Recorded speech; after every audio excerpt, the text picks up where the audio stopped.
IIT Kanpur की छात्रा से यौन उत्पीड़न के मामले में आरोपी एसीपी मोहसिन कानपुर ही नहीं, इससे पहले अपनी आगरा में तैनाती के दौरान भी काफी चर्चा में रहे थे। आगरा में सीए ताज सुरक्षा के पद पर काम कर रहे मोहसिन की शिकायत तत्कालीन एसएसपी को कई बार मिल चुकी थी, लेकिन उन शिकायतों के साथ कोई साक्ष्य नहीं मिला, कोई एविडेंस नहीं मिला। इस वजह से उस वक्त कोई कार्रवाई भी नहीं हो पाई थी। आगरा में तैनाती के दौरान मोहसिन की जिम्मेदारी ताज का दीदार करने आए, उसे देखने आए विदेशी पर्यटकों को खरीदारी कराने की, घुमाने की और उन विदेशी पर्यटकों की ताजमहल परिसर में सुरक्षा करने की थी, जिसे मोहसिन ने बखूबी निभाया। विदेशी पर्यटकों के साथ दोस्ती कर उन्हें खरीदारी कराने के लिए वो ऐसी दुकानों पर ले जाते थे जहां मोहसिन का कमीशन सेट था।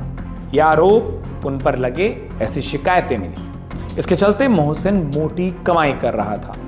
एक दुकानदार से विवाद के बाद उसकी शिकायत तत्कालीन एसएसपी से की गई थी, लेकिन जब इस मामले की जांच हुई तो कोई भी दुकानदार सीओ के खिलाफ, मोहसिन के खिलाफ जाने को तैयार नहीं हुआ था। लेकिन इस शिकायत के मिलने के बाद मोहसिन को ताज की सुरक्षा से हटा दिया गया था। अब अगर बात एक दूसरी तैनाती की करें तो कलेक्टरगंज में तैनाती के दौरान जुआरियों और सटेरियों से मोहसिन की जबरदस्त यारी की भी शिकायत हुई थी। सूत्रों के अनुसार अगर बात की जाए तो उस पूरे सर्किल के थानेदार और साइबर सेल में मोहसिन के चर्चे बहुत तेजी से फैलने लगे थे। एसीपी साइबर क्राइम और कलेक्टरगंज के मोहम्मद मोहसिन खान पर आईआईटी की से पीएचडी कर रही एक युवती ने शादी का झांसा देकर शारीरिक शोषण करने का आरोप लगाया है, जिसके कारण एसीपी मोहसिन अब चर्चा में है। कानपुर के कल्याणपुर थाने में गुरुवार को इस पूरे मामले में केस दर्ज भी हो गया। युवती ने अपनी शिकायत में आरोप लगाया कि शादीशुदा होने के बावजूद एसीपी ने खुद को अविवाहित बताकर नजदीकियां उससे बढ़ाई और उसके बाद उस युवती को शादी का झांसा देकर उसके साथ उसका यौन शोषण किया। कई आला अधिकारियों ने, जो पुलिस के बड़े अधिकारी हैं, उन्होंने इस मामले की जांच एडीसीपी ट्रैफिक अर्चना सिंह की अध्यक्षता वाली एक विशेष जांच टीम, स्पेशल इन्वेस्टिगेटिव टीम यानी कि एसआईटी को दे दी है।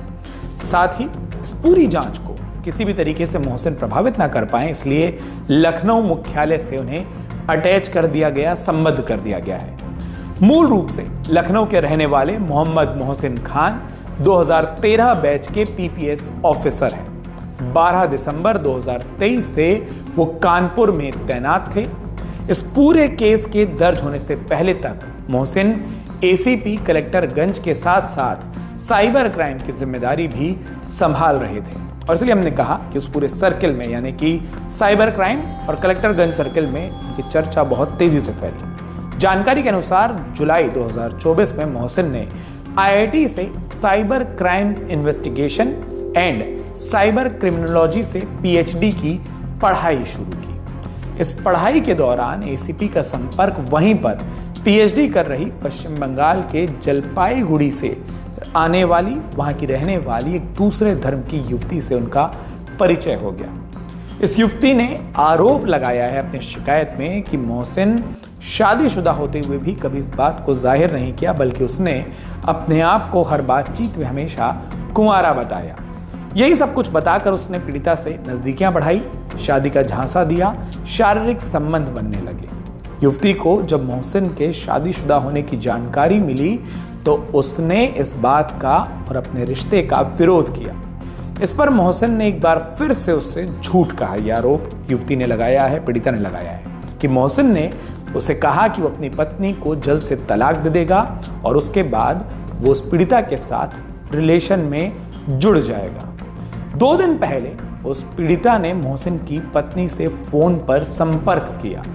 मोहसिन की पत्नी ने अपने वैवाहिक जीवन को अच्छी तरह से चलने की बात कही। सूत्रों के मुताबिक जब पीड़िता ने एसीपी से सवाल किया इस पूरे फोन कॉल के बाद, तो एसीपी ने पीड़िता के बारे में गलत बयानी शुरू कर दी, जिसके बाद उस पीड़िता ने एक तरीके से गुस्सा होकर या इस रिश्ते में धोखा खाकर पहले आईआईटी प्रबंधन से शिकायत की और उसके बाद जब आईआईटी प्रबंधन ने अपनी इंटरनल इंक्वायरी में शिकायत सही पाई तो गुरुवार की दोपहर कानपुर के कल्याणपुर थाने में पहुंचकर एसीपी के खिलाफ उस पीड़िता ने तहरीर दे दी।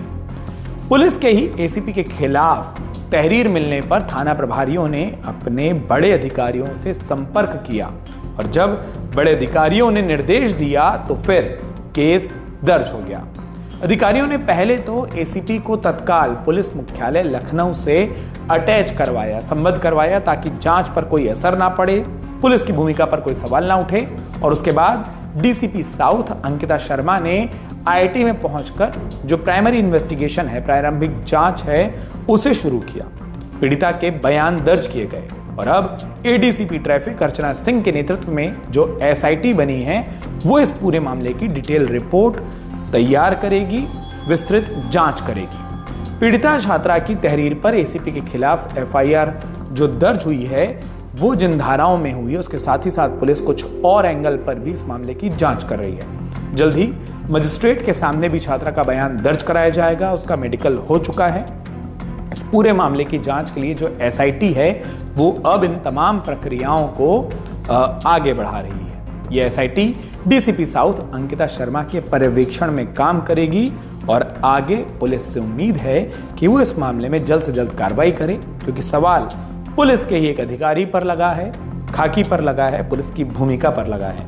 ऐसे में जरूरी है कि जल्द से जल्द इस केस में न्याय मिलता दिखाई दे।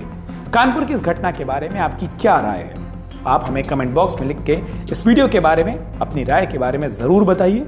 साथ में उत्तर प्रदेश की हर एक छोटी बड़ी खबर से जुड़े रहने के लिए अमर उजाला उत्तर प्रदेश को सब्सक्राइब करना, इस वीडियो को लाइक और शेयर करना बिल्कुल ना भूलें। अपना वक्त देने के लिए आप सभी का बहुत बहुत शुक्रिया। अगर आप ये वीडियो YouTube पर देख रहे हैं तो हमारे चैनल को सब्सक्राइब करें और बेल आइकन को दबाना ना भूलें। अगर आप Facebook पर ये वीडियो देख रहे हैं तो हमारे पेज को लाइक करें।